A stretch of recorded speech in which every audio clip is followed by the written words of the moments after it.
Hi everyone and welcome back. I'm very pleased today to Olá a be joined todos again e by bem-vindos Michael de Hudson, volta. Tenho o grande prazer de receber novamente to Michael Hudson, professor de Economia Política, para US discutir a economic coerção policy econômica dos against Estados membros allies. contra aliados. So Então, welcome back seja to the bem-vindo program. de volta ao programa. É bom estar de volta, Glenn. So there is this Há um desenvolvimento interesting interessante. development. Minha tese é que na era unipolar, allies os estados que in the seguiam os unipolar Estados-membros eram era recompensados, states e aqueles que that não followed the seguiam US podiam ser would be punidos, porque rewarded, não havia and those alternativas. who did not could be Na ordem punished, but multipolar, for o jogo alternatives. parece mudar, In the pelo menos as multipolar order, regras do the jogo. game appears to Oponentes change dos a bit Estados most of the Unidos, game. e That is, também estados opponents neutros of the que não United querem se States and aliar tão also de neutral perto, states agora têm a opção de allied diversificar to suas parcerias cooperate. They econômicas. have the option of Assim, diversifying their qualquer economic esforço para policies. pressioná-los simplesmente resulta em um incentivo para se afastarem ainda mais dos Estados Unidos. Em outras palavras, os Estados Unidos realmente não têm tanta vantagem como vemos em relação à China ou à Rússia. Vis-a-vis China or Russia. In contrast, I think we see allies who Em contraste, acho que vemos aliados dos Estados Unidos que estão preocupados com a ascensão de outras grandes potências e que atrelam completamente seus destinos aos Estados. Eles parecem mais dispostos a sacrificar até mesmo seus próprios interesses econômicos para preservar a posição de liderança dos Estados Unidos, mas também seus próprios laços e conexões com os ESPE. Isso coloca os Estados Unidos em uma posição muito favorável. O país pode se aproveitar dessa subordinação dos aliados. Assim, os Estados Unidos também podem isolá-los de outros centros de poder para extrair concessões políticas, de segurança ou econômicas. Acho que meu ponto é que parece que os Estados Unidos acham mais fácil travar uma guerra econômica contra aliados. E é por essa ótica que achei muito interessante um artigo seu que li recentemente. Porque você compara algumas das coisas que os Estados Unidos estão fazendo hoje com as políticas da Grã-Bretanha e da França no século XIX. Gostaria de desenvolver seus argumentos. I was wondering if you could, flesh out your arguments. Well, I want to take issue from the start with your Bem, quero começar questionando o seu uso da palavra oponentes dos Estados Unidos. Imagino que você esteja se referindo aos BRICS, China, Rússia, Irã e outros países que estão se reunindo. Em todos os comunicados feitos pelos presidentes e representantes nessas reuniões, não houve uma palavra sequer sobre os Estados Unidos como oponente. Na verdade, nem sequer mencionaram os Estados Unidos. Eles se veem como estando sob ataque dos Estados Unidos. Assim como os Estados Unidos, de fato, estão tratando a Europa. Eles não estão tentando retaliar contra os Estados Unidos. Eles estão tentando se defender das exigências que Trump está fazendo a esses países.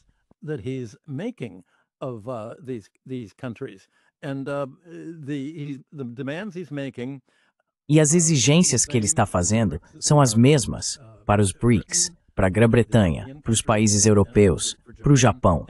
Na verdade, nesse momento, na Coreia, há discussões, até mesmo a Coreia, um dos aliados dos Estados Unidos que os Estados Unidos gostariam de explorar, está se posicionando.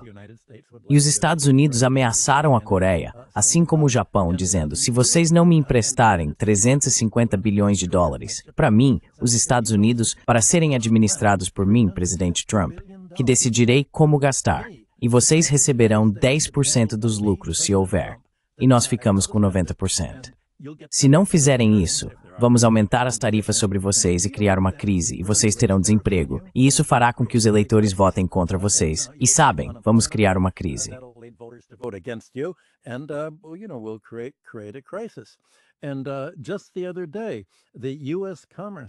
E outro dia mesmo, o secretário de Comércio dos Estados Unidos, Howard Lipnick, disse aos coreanos de forma direta, conforme citado no Financial Times de ontem: os japoneses assinaram um contrato, 350 bilhões de dólares. Os coreanos ou aceitam o acordo ou pagam as tarifas. Preto no branco, paguem as tarifas ou aceitem o acordo. Bem, é exatamente isso que ele disse à Europa. A questão é: o que faz a Europa ser diferente dos países do BRICS que estão tentando criar uma alternativa, dizendo: tudo bem, Trump está ameaçando privar nossas indústrias exportadoras do acesso ao mercado dos Estados Unidos. Se aceitarmos suas exigências, vai nos custar mais dinheiro só para pagar tributo aos Estados Unidos, nesse que é, na verdade, um esquema de proteção.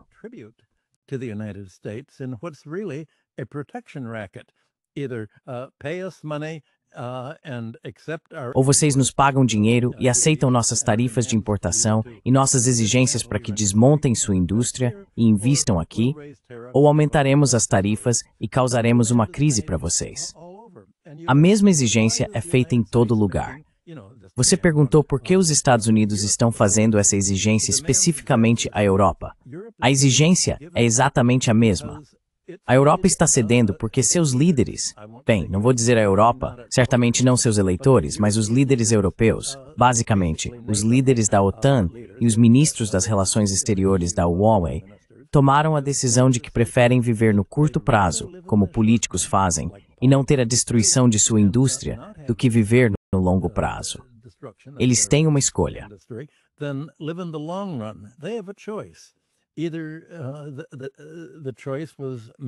Ou a escolha foi feita antes de 2022, quando eles basicamente concordaram em explodir o gasoduto do Mar do Norte, ou deixar os Estados Unidos explodirem e depender completamente dos Estados Unidos para o fornecimento de petróleo. Eles disseram, bem, pelo menos podemos depender dos Estados Unidos. Foi isso que Ursula von der Leyen disse. Podemos depender dos Estados Unidos. E, no entanto, Trump deixou claro, mais recentemente ontem na Grã-Bretanha, quando disse, bem, se vocês fizerem qualquer movimento que prejudique a indústria americana, por exemplo, em tecnologia da informação, impondo impostos mínimos contra empresas americanas de tecnologia da informação, como a Europa está fazendo, nós simplesmente aumentaremos as tarifas sobre vocês. Trump, e claro, a Europa já tentou enfrentar isso, mas von der Leyen, que estava conduzindo a negociação, nem sequer tentou revidar.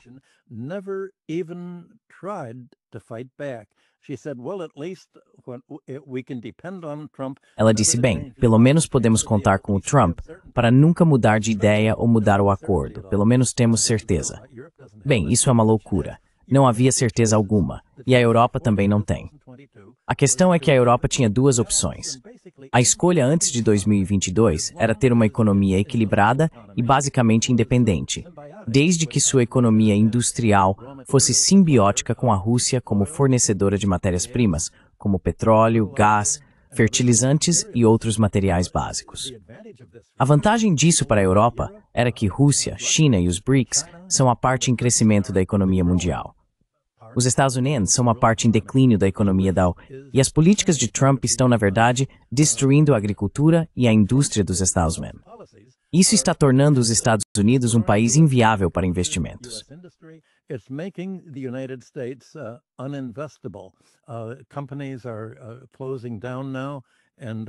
As empresas estão fechando agora, e os lucros estão caindo por causa das importações, especialmente de aço e alumínio. Então você pensa, por que razão a Europa concordaria em atrelar seu destino de longo prazo aos Estados Unidos e perder sua autossuficiência e independência doméstica, que tinha enquanto tinha acesso livre e aberto às matérias-primas e energia russas?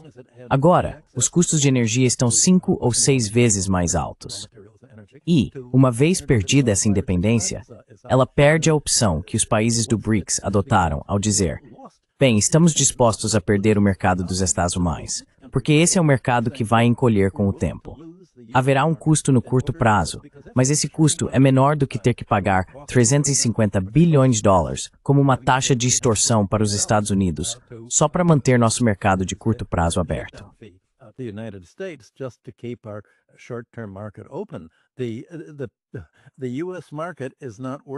O mercado dos Estados Unidos não vale 350 bilhões de dólares, nem para o Japão, nem para a Coreia. Cada um desses países poderia ter pago 350 bilhões de dólares para subsidiar seus próprios exportadores, para que pudessem lidar com as tarifas. Eles não fizeram isso.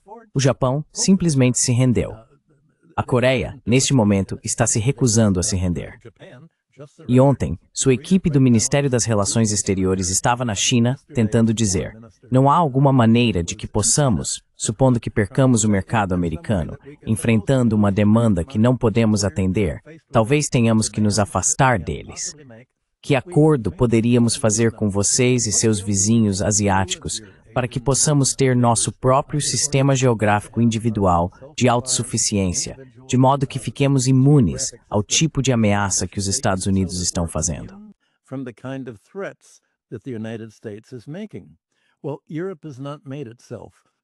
immune from these threats. Bem, a Europa não se tornou imune a essas ameaças. E muito disso é militar.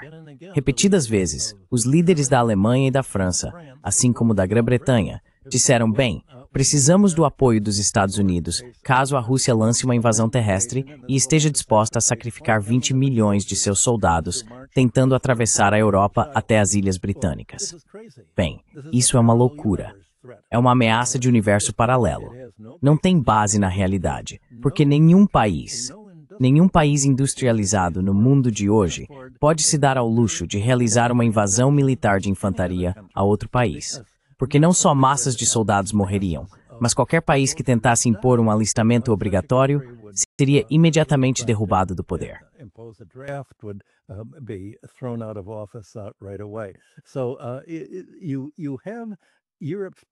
Então você tem os formuladores de políticas da Europa agindo essencialmente em nome da OTAN, que é controlada pelos Estados Unidos, em vez de agirem em nome de seus próprios eleitores.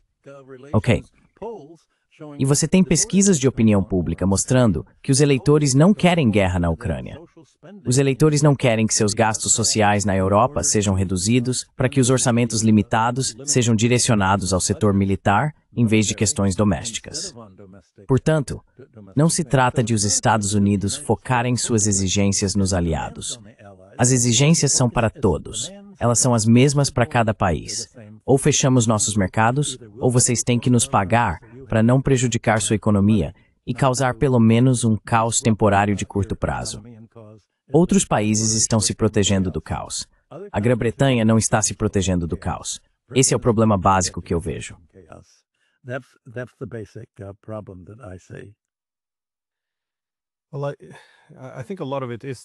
Bem, eu acho que muito disso está ligado, como você sugeriu, à guerra na Ucrânia. Porque quando a Guerra Fria chegou ao fim, ou seja, quando os europeus se tornaram menos dependentes dos Estados como provedores de segurança, já que a Guerra Fria havia terminado, vimos que os principais objetivos na Europa eram de autonomia. Eles falavam em usar o poder de barganha coletiva para ter uma posição econômica que os tornasse iguais aos Estados Unidos. Os europeus, já em 1992, logo após o colapso da União Soviética, que tinha ocorrido 1 ou 2 meses antes, começaram a discutir, e se desenvolvêssemos nossas próprias forças armadas? Obviamente não havia ameaça, mas isso também era um esforço para ter mais autonomia. Eles queriam sua própria política externa e também buscavam isso, ou seja, uma política externa coletiva da União Europeia. Então, isso é o que se pode fazer quando o Estado de Minuto se consegue converter em independência à igualdade econômica.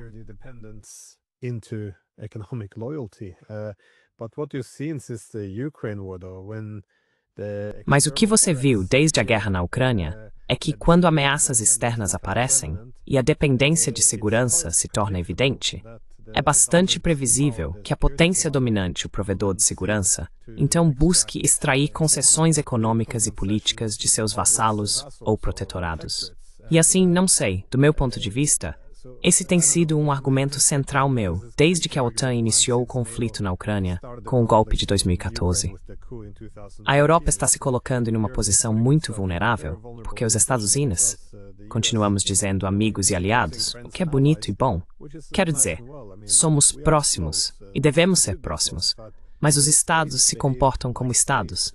E quando você se torna excessivamente dependente de outro Estado, ele vai buscar obter algum benefício material disso. Mas você mencionou, no entanto, a conquista da Europa como ela é.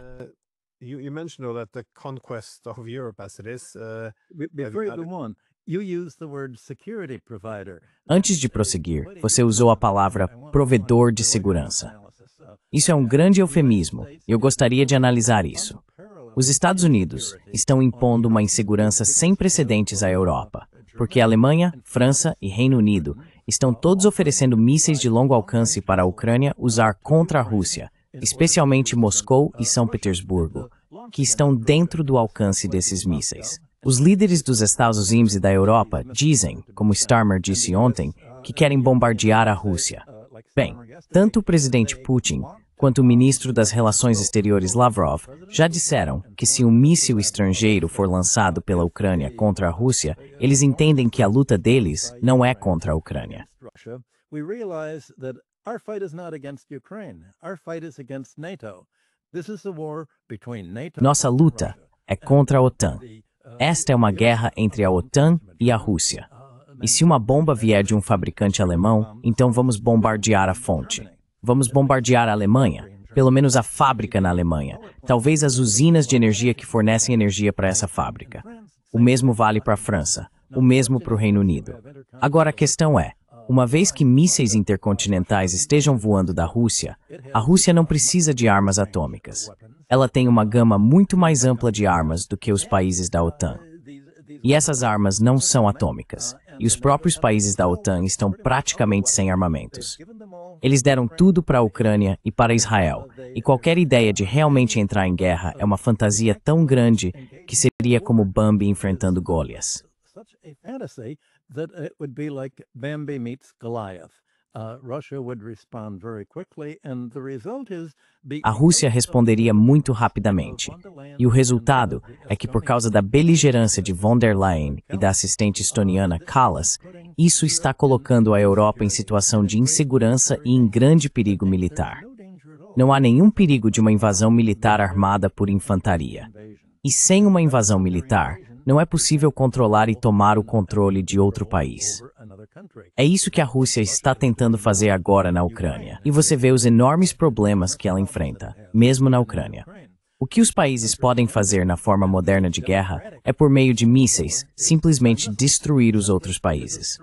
O tipo moderno de guerra pós-Segunda Guerra Mundial é a destruição mútua por mísseis, por via aérea, seja a partir de submarinos ou de mísseis baseados em terra.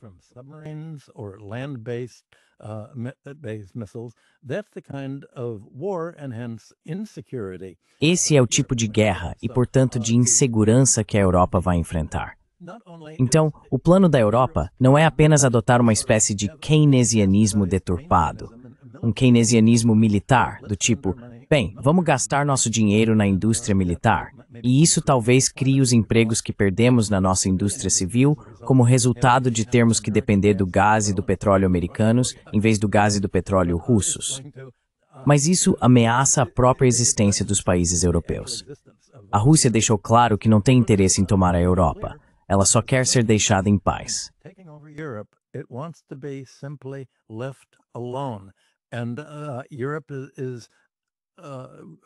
E a Europa está obedecendo aos Estados Unidos, não apenas nessas exigências tarifárias e nas concessões que Trump está fazendo, mas em uma conexão muito mais profunda de seguir a liderança dos Estados Unidos na Guerra Fria.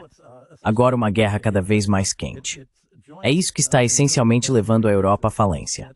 Ela se juntou a um novo eixo militar que, de forma alguma, é capaz, militarmente, de enfrentar a Rússia. E acho que seus convidados militares no seu programa deixaram isso muito claro nos últimos meses. E a questão é, por que os líderes europeus, líderes políticos que estão encarregados de comprometer a Europa, podem tomar essa decisão em nome de suas nações inteiras, mesmo diante do público, com eleitores dizendo, queremos que a Europa se defenda, que seja mais nacionalista. Stand up for itself, to be more nationalistic. We want, and if the social democratic and Christian E se os partidos social-democrata e cristão são os partidos militares pró-guerra, que basicamente aceitam nossa dependência dos Estados Unidos e estão abrindo mão de nossas esperanças de crescimento por meio do comércio com a Ásia, Ásia Central, Sul da Ásia, Norte da Ásia, Leste da Ásia, então vamos apoiar uma oposição nacionalista quando houver eleições. Bem, infelizmente, não há eleições nacionais completas previstas, nem para a Alemanha, nem para a França em breve, nem para a Inglaterra. E aí está o problema. A Europa está presa a uma liderança de cliente dos Estados Unidos, e não a sua própria liderança. E essa liderança centrada nos Estados Unidos é apoiada por uma mídia de massa neoliberal também centrada nos Estados Unidos. A imprensa, a televisão, toda a narrativa do desenvolvimento econômico está distorcida na Europa. Economic development is twisted in Europe. They actually think that Ukraine has a chance to. Eles realmente acham que a Ucrânia tem chance de vencer, de acordo com Starmer, Merz e Macron, mas não há chance de vitória. Eles pensam que a guerra está de alguma forma levando a um colapso russo, mas a Rússia é autossuficiente. Não há como a Rússia colapsar por causa de sanções estrangeiras, assim como a China ou seus aliados não podem colapsar por causa de sanções americanas, porque são autossuficientes. A Europa já teve essa autossuficiência antes. Ela abriu mão disso tudo em troca de dependência, sem perceber que o custo da dependência, quando se tem um líder americano como Donald Trump agindo em nome das grandes empresas e monopólios americanos, e principalmente do complexo industrial militar, vai impor exigências que basicamente vão levar a Europa à falência, reverter o crescimento do PIB, reverter o padrão de vida e impor austeridade.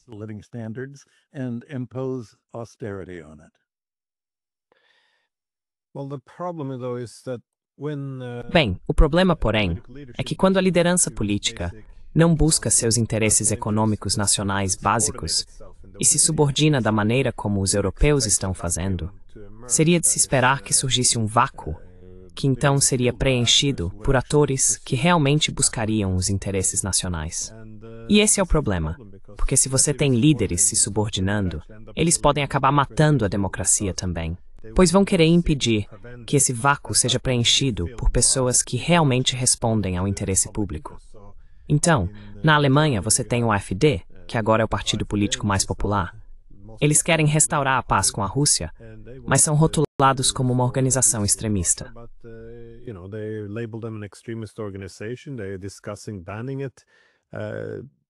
Eles estão discutindo proibir isso. Na França, acho que o mais próximo que você teria seria Le Pen, mas ela foi presa. Como todos sabem, a eleição presidencial na Romênia deu errado, então eles simplesmente cancelaram os resultados. Eu estava lendo Político hoje, na verdade, e agora estão tendo uma eleição na República Tcheca, e eles podem ter um novo primeiro-ministro. Mas Andrej Babiš é quem está liderando as pesquisas. Eles podem impedi-lo de ser primeiro-ministro porque, e o político cita como um dos dois principais motivos, ele tem uma relação ambígua com a OTAN. Ele não é claramente favorável.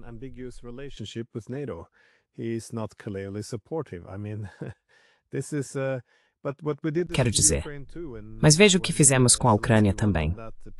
Quando Zelensky venceu com aquela plataforma de paz em 2019, pela qual 73% dos ucranianos votaram, muitos países da OTAN financiaram ONGs que traçaram uma linha vermelha e, essencialmente, ameaçaram Zelensky para que ele abandonasse essa ideia, porque ele não podia falar de paz com a Rússia sem ter a OTAN presente. Quando você tem uma elite política que não busca o interesse nacional e impede que qualquer um preencha o vazio deixado por sua incompetência, em algum momento você vai acabar matando a democracia.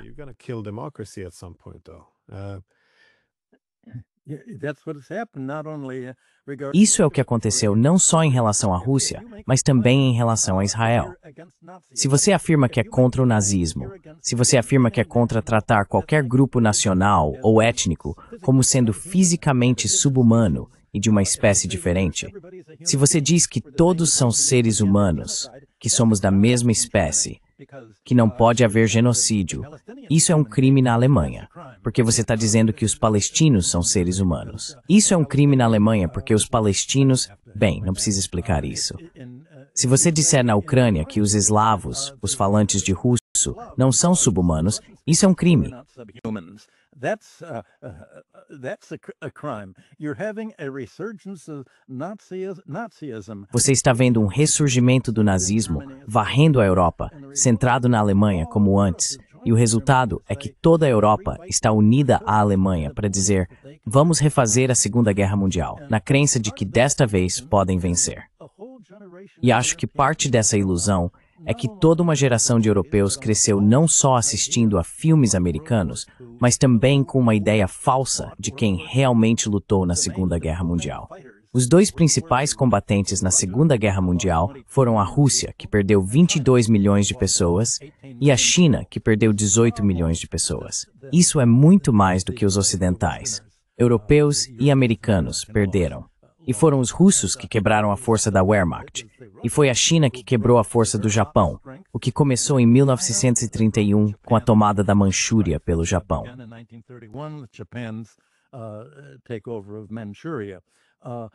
The Europeans imagine that somehow Os europeus imaginam que, de alguma forma, eles ou, na verdade, os americanos, venceram a Segunda Guerra Mundial. E tudo o que os americanos fizeram foi basicamente colocá-los sob racionamento e cobrar pelo esforço. Eles chegaram no final. Eles encerraram a Segunda Guerra Mundial no Japão muito rapidamente, usando a bomba atômica, antes que os russos tivessem a chance de expulsar os japoneses, o que poderia ter levado a uma dominação comunista do Japão. A mesma coisa aconteceu na Europa Ocidental. Os americanos adiaram e adiaram. Os americanos queriam que a guerra europeia continuasse o máximo possível, enquanto estivesse matando russos e japoneses, e os europeus concordaram com isso.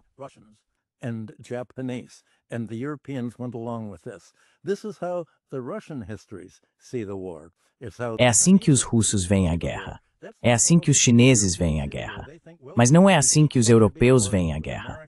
Eles pensam, bem, já vencemos a Rússia antes com a ajuda dos americanos. Podemos fazer isso de novo com a ajuda dos americanos.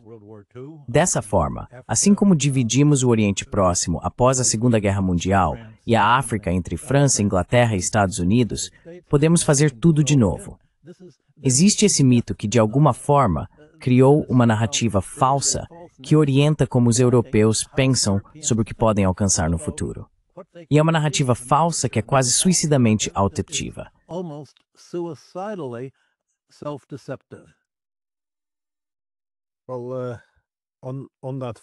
Bem, sobre esse fato, e precisa ser enfatizado como um fato, foram os russos e os chineses, ou mais corretamente, os soviéticos e os chineses, que carregaram o maior peso na derrota do fascismo. Mais recentemente, você tem Josep Borrell, o chefe de política externa da UE, zombando disso, dizendo: "Ah, esses chineses e russos, eles estão dizendo que derrotaram o fascismo. Ah, eles não leem livros por lá." Quero dizer, nós sabemos que não tenho certeza, sabe? Acho que ela assiste a muitos filmes também. Talvez pensando que a Segunda Guerra Mundial foi vencida pelo Tom Hanks. Não sei de onde vem a informação dela, mas ela até zombou da ideia na frente das câmeras.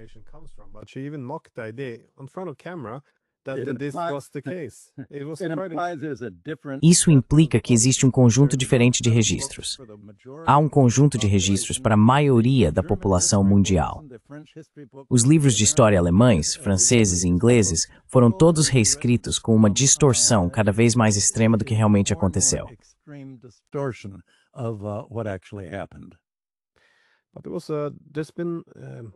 Houve pesquisas ao longo das décadas, desde a Segunda Guerra Mundial, na França e em outros países, em que perguntavam quem fez mais para libertar a França e salvar a Europa do fascismo. Logo após a Segunda Guerra Mundial na França, acho que algo em torno de 85–90% das pessoas dizia, obviamente, foram soviéticos. Mas então, ao longo de décadas de propaganda poderosa, vemos que agora na pesquisa mais recente, apenas uma minoria, algo como 18 ou 21%, acredita que foi a União Soviética que mais contribuiu para derrotar a Alemanha nazista. Ou seja, a propaganda funciona. Você simplesmente conta as mesmas histórias repetidas vezes, e depois de um tempo, as pessoas acreditam. Agora nos dizem que a Segunda Guerra Mundial foi causada tanto pelos fascistas quanto pela União Soviética, e que foram os Estados ocidentais amantes da liberdade que derrotaram o fascismo. É realmente uma narrativa extraordinária.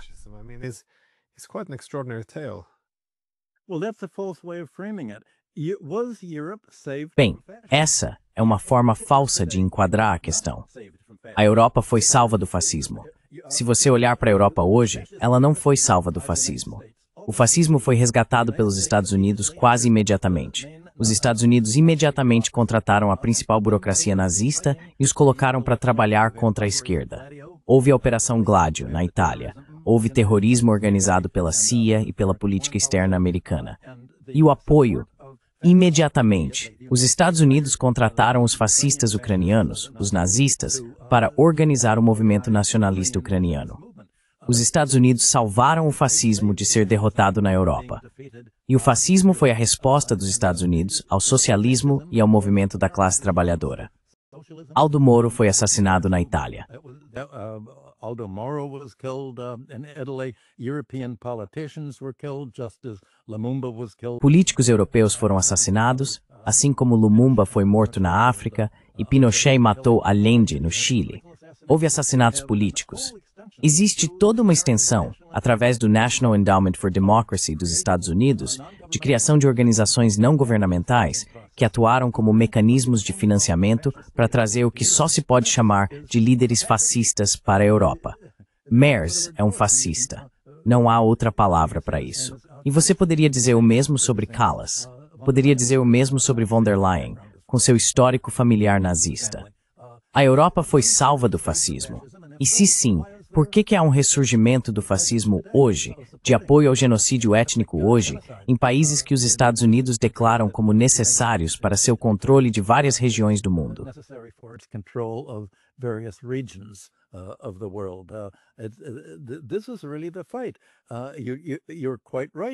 Esta é realmente a luta.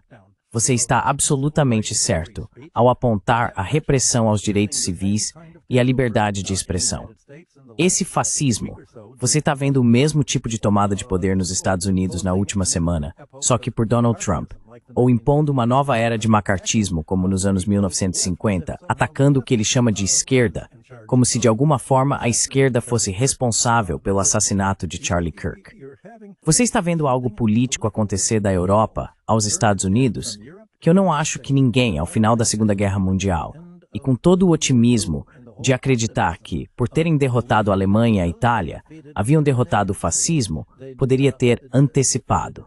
O fato é que isso trouxe de volta a guerra de classes entre a dominação americana e a oligarquia e o socialismo, para colocar rótulos nisso.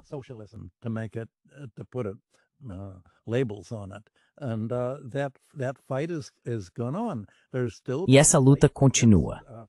Ainda há uma luta contra o socialismo e contra a democracia.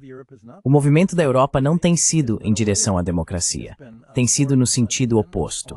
Tem caminhado por uma dependência de um imperialismo cada vez mais antidemocrático e até mesmo de uma ditadura por parte dos neoconservadores e neoliberais dos Estados Unidos, que estão tentando promover uma reedição da Segunda Guerra Mundial, desta vez contra a Rússia e a China. E assim como conseguiram derrotar o fascismo, seja alemão ou japonês, na Segunda Guerra Mundial, eles acham que o mesmo aconteceria hoje. Mas a luta será muito mais violenta e travada por mísseis, não por infantarias.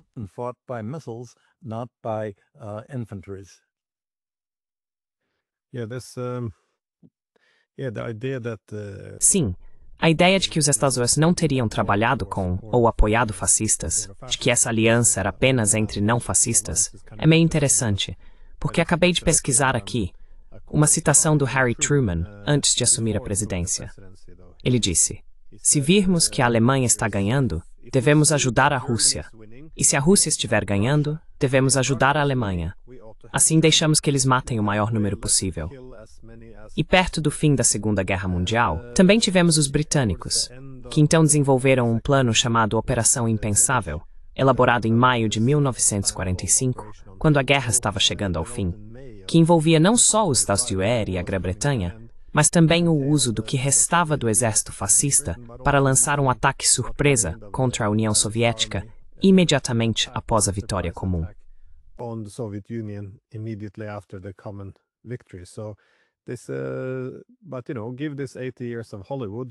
Mas você sabe, considerando esses 80 anos de Hollywood, temos uma história bem diferente.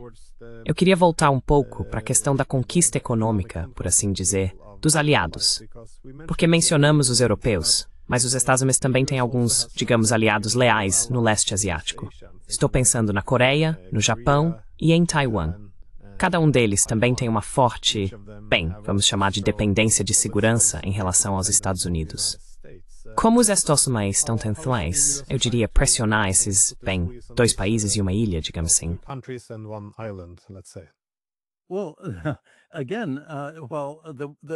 Bem, novamente, enquanto a expressão dependência de segurança é um eufemismo, trata-se de um duplo pensar orwelliano. O Japão tem falado sobre se rearmar, e até mesmo cogita talvez se tornar uma potência atômica novamente. Se o Japão se rearma, isso vai imediatamente levar a China a se defender. E o Japão já sofreu uma derrota devastadora na Segunda Guerra Mundial. Não há como o Japão ser uma ameaça militar real para alguém. Certamente, os norte-coreanos, assim como os sul-coreanos, não têm nenhum apreço pelo Japão, por causa da ocupação brutal da Coreia por tantas gerações. Existe quase um ódio ao Japão ali. O Japão, com o Partido Liberal Democrata sendo instalado pelos Estados Unidos através do pacto americano com a Yakuza japonesa, os criminosos.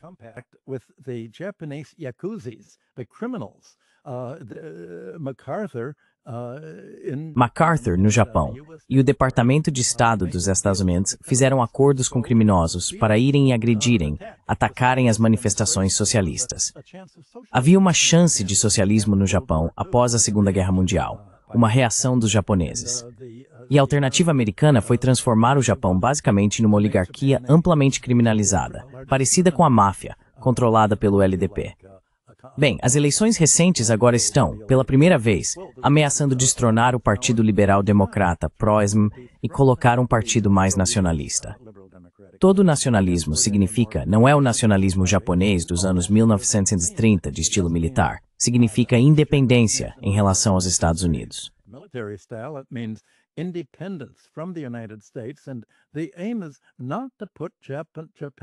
E o objetivo não é colocar o Japão em risco de qualquer tipo de guerra novamente. Bem, mais uma vez, o Japão abriga bases militares dos Estados Unidos.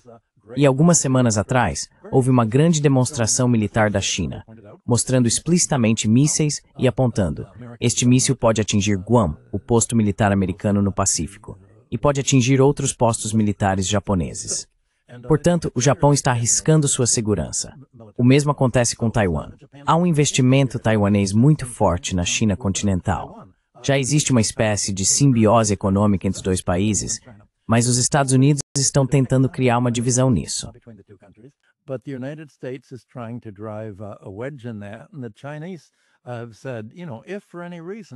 E os chineses disseram, sabe, se por qualquer motivo vocês conseguirem cooptar os líderes taiwaneses, da mesma forma que cooptaram, por exemplo, os líderes europeus, nós vamos reagir com muita força e não haverá competição.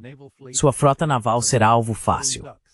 O poder naval que ajudou a vencer a Segunda Guerra Mundial já não é mais uma ferramenta militar ativa, porque podemos destruí-lo em um dia, toda a marinha. Marinhas são obsoletas como instrumento de controle, mesmo que tenham sido por tantos séculos, quando a Grã-Bretanha tinha a maior marinha do mundo. E toda a ideia das marinhas para a Grã-Bretanha era lidar com o litoral, com o desenvolvimento econômico ao redor da costa. E isso porque a Grã-Bretanha promovia o comércio exterior e a interdependência comercial entre os países.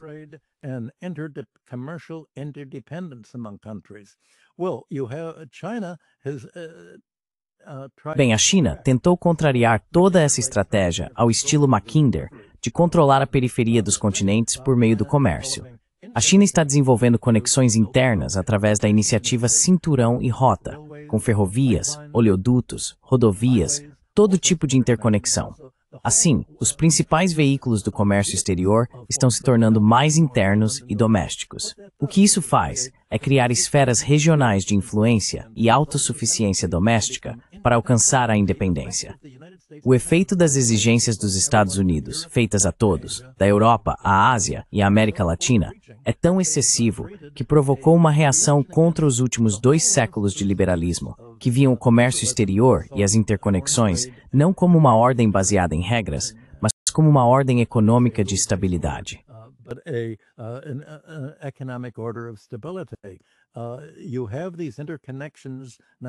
Essas interconexões agora estão sendo transformadas em armas. Trump transformou o comércio exterior em arma, tanto o acesso estrangeiro ao mercado dos Estados Unidos para exportadores europeus e de outros países, quanto a capacidade de importar necessidades básicas que os Estados Unidos controlam, lideradas pelo petróleo, além da agricultura e agora pela eletrônica de alta tecnologia. Tentando transformar todo esse comércio em uma forma de dependência que os Estados Unidos possam usar como alavanca.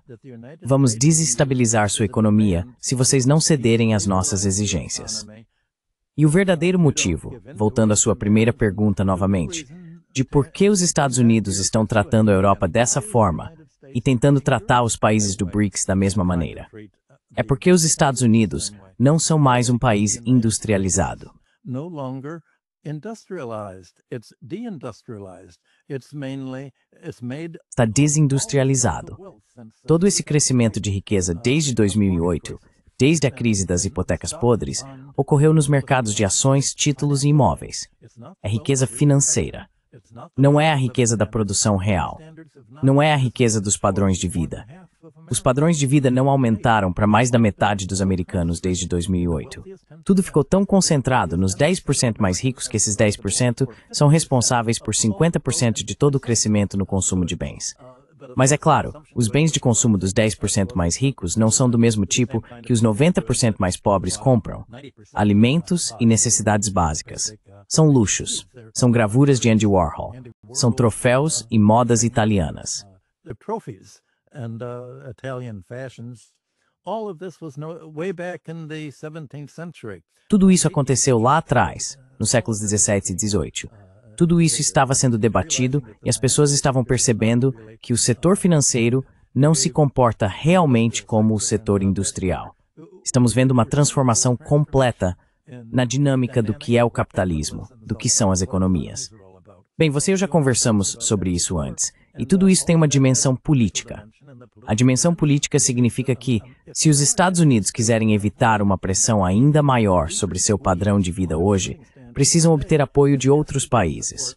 Conseguir deles a riqueza, as importações, o dinheiro e os subsídios para manter sua economia funcionando, já que sua economia doméstica já não consegue mais fornecer isso.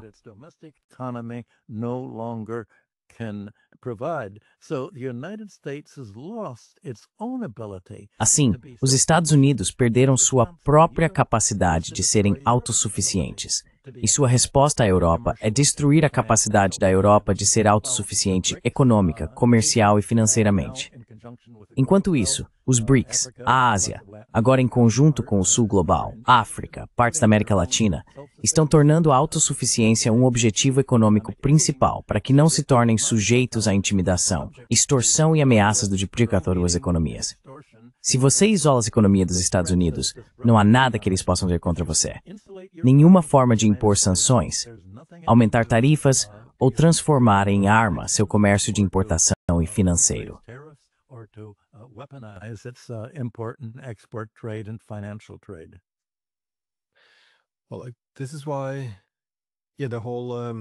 Bem, é por isso que todo o sistema de alianças liderado pelos Estados Unidos mudou de forma tão fundamental. Porque após a Segunda Guerra Mundial, os Estados Unidos realmente tinham alguns acordos comerciais extremamente generosos com estados da linha de frente, fosse a Alemanha, ou bem, todos os europeus, na verdade, ou Coreia do Sul, Taiwan, Japão. Então é justamente nesta era que todos os países agora enfrentam um dilema, já que os Estados Unidos buscam extrair concessões. Ou seja, ou eles cedem às exigências, mas ao fazer isso, claro, precisam se desvincular de outros países e acabam se isolando mais, tornando-se mais dependentes dos Estados Unidos. Ou buscam total autonomia ao realmente diversificar, mas aí precisam se aproximar mais dos BRICS, da OCS e de instituições semelhantes. Mas já não existem muitos meios termos.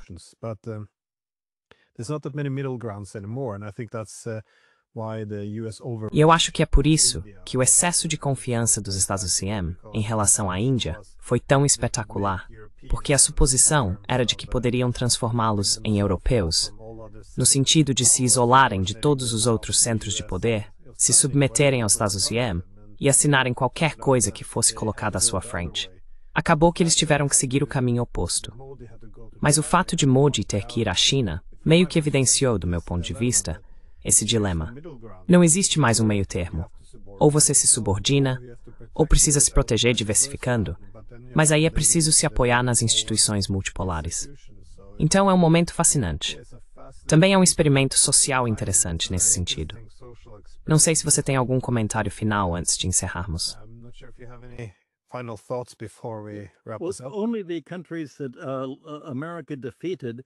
Apenas os países que os Estados Unidos derrotaram na Segunda Guerra Mundial se tornaram submissos. O Japão se tornou uma vítima absoluta da Síndrome de Estocolmo. E, claro, a Alemanha.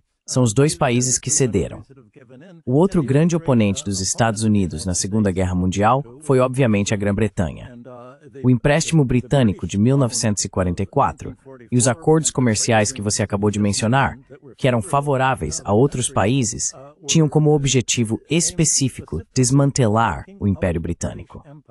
Ao abrir os mercados internacionais, eles acabaram com a preferência imperial britânica.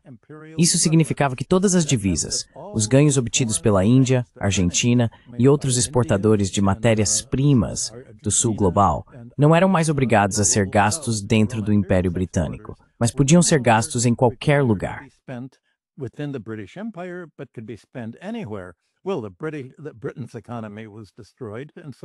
Bem, a economia britânica foi destruída, e isso significava que o dinheiro estava livre para ser gasto nos Estados Unidos.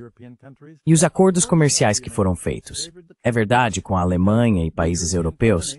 Claro, os Estados Unidos favoreceram o comércio lá, porque as empresas europeias estavam sendo compradas por multinacionais americanas. E o que foi apoiado acima de tudo na Europa foram as empresas internacionais. E é exatamente essa disputa desta semana e do mês passado entre Trump, a Inglaterra e a União Europeia. O Financial Times de hoje tem um artigo excelente. A Grã-Bretanha deve enfrentar a pressão dos ESN sobre as regras de tecnologia. Isso é sobre o imposto sobre serviços digitais na Europa. A Europa, pelo menos, está tentando impor um imposto sobre serviços digitais às empresas de tecnologia americanas, porque elas têm conseguido usar a contabilidade de Hollywood para evitar pagar impostos de renda lá.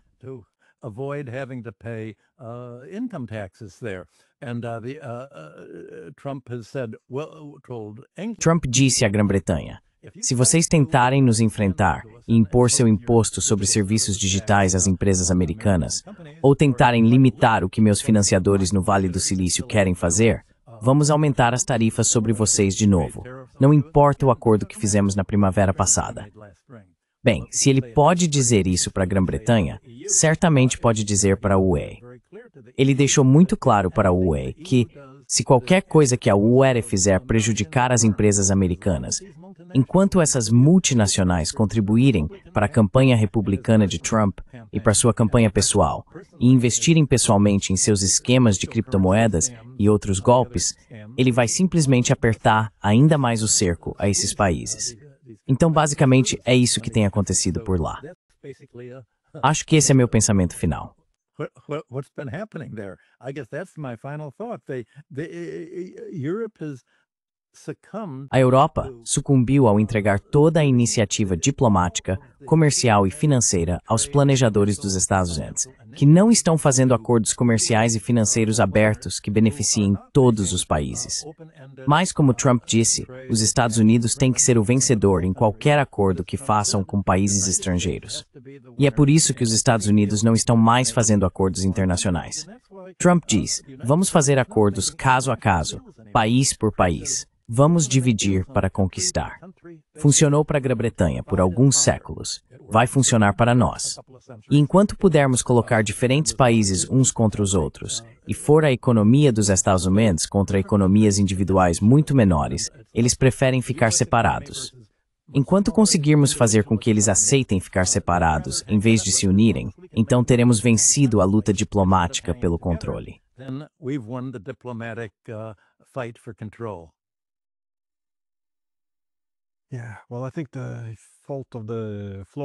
Bem, eu acho que a falha dos europeus é pensar que eles só precisam esperar o Trump passar, como se isso fosse apenas sobre o Trump. Quero dizer, acho que ele é bastante extremo e radical em sua abordagem ao reconhecer um problema e tentar resolvê-lo. Mas eu não acho. As alternativas são, bem, os Bidens do mundo não necessariamente seguiriam em uma direção muito diferente. Claro, pode ser um pouco mais brando, mas o problema maior não é. Quero dizer, tendemos a focar nas personalidades, mas qual é o estágio final? Quero dizer, de que outra forma o sistema capitalista, estando tão exaurido, vai responder? O que mais ele pode fazer?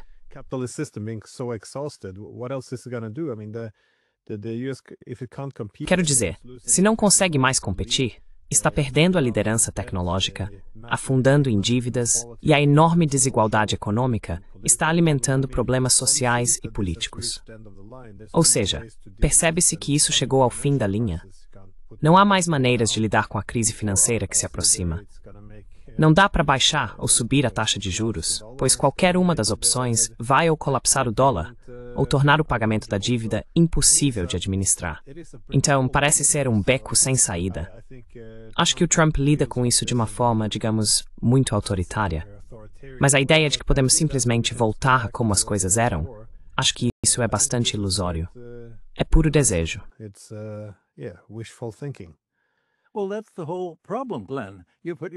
Bem, esse é todo o problema, Glenn. Você acertou em cheio, o jeito que as coisas eram. O modo como as coisas são hoje não é como eram em 1945. Ainda havia uma esquerda ativa na Europa. Havia a possibilidade de a Europa se tornar socialista, de ter uma economia mista. E certamente o Partido Trabalhista Britânico nos anos 1940 era progressista nesse sentido. Havia um movimento progressista em toda a Europa. Tudo isso foi contrabalançado pelos Estados Unidos para impedir que isso acontecesse. E você tinha a velha aristocracia europeia endinheirada lutando contra isso, basicamente promovendo o neoliberalismo, defendendo o desmantelamento de governos fortes o suficiente para regular as oligarquias financeiras que estavam surgindo e lucrando com uma interdependência mútua com empresas multinacionais americanas e investimentos multinacionais.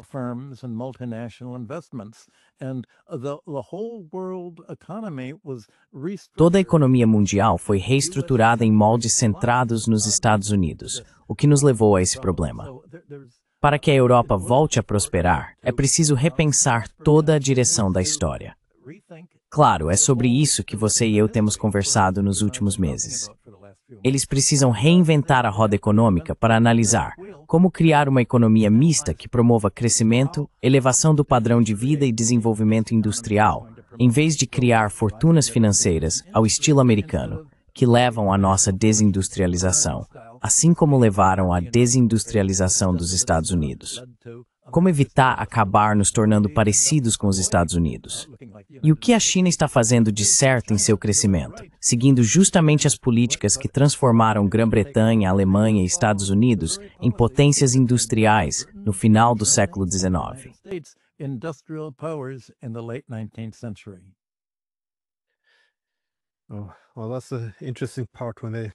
Bem, esse é um ponto interessante. A forma como o capitalismo da China é definido como capitalismo gerenciado, todas essas palavras estranhas. Mas se você observar, é muito, muito parecido com o capitalismo industrial dos próprios Estados Unidos no século XIX. E sim, Michael Hudson, como sempre, muito obrigado por compartilhar seus insights. Também vamos deixar um link para o seu blog na descrição, e não posso recomendar seus livros o suficiente aos ouvintes. Então, mais uma vez. Muito obrigado, Glenn, pelos Bryce.